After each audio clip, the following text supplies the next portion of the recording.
Bobby loved his red socks. He wore them everywhere. One day Bobby looked for his socks. One was there, the other was gone. My sock is missing. Bobby cried. Where could it be? Maybe a sock monster took it. He thought. Bobby imagined a furry monster. It had one big eye, and it was wearing one red sock. I have to find that monster. Bobby declared. He grabbed his detective hat. He put on his thinking glasses. Bobby was ready to solve this mystery. The hunt for the missing sock was on. Bobby went to the laundry room. It was dark and mysterious. Piles of clothes hid in the corners. This is where the monster hides. Bobby whispered. He searched for clues. Bobby found a thread. It was red.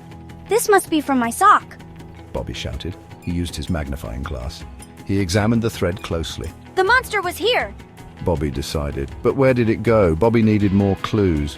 He checked under the washing machine. He peeked behind the dryer. But the monster was gone. Bobby scratched his head. This is a tricky monster, he thought. That night, Bobby couldn't sleep. He kept thinking about his sock. He imagined the sock monster laughing. It was wearing his red sock like a hat. Bobby knew what he had to do. He had to catch the monster. Bobby waited until everyone was asleep. Then he crept out of bed. He tiptoed to the laundry room. The laundry room was even scarier at night. Shadows danced on the walls. The washing machine hummed quietly. Bobby felt a shiver run down his spine. Don't be scared. You're a detective. Bobby took a deep breath and stepped inside. Bobby turned on the light. He gasped. There, on top of the dryer, was a pile of socks. They were all different colors, and they were all missing their match. Wow! The monster wasn't lying! There's a whole sock conspiracy going on here. Bobby grabbed his notebook. He started to write down his observations. This was bigger than one missing sock. This was a case for a super detective.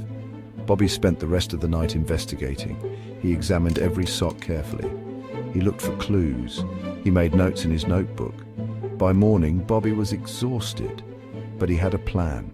He was going to solve the mystery of the missing socks just as soon as he had some breakfast. After all, even detectives need their energy.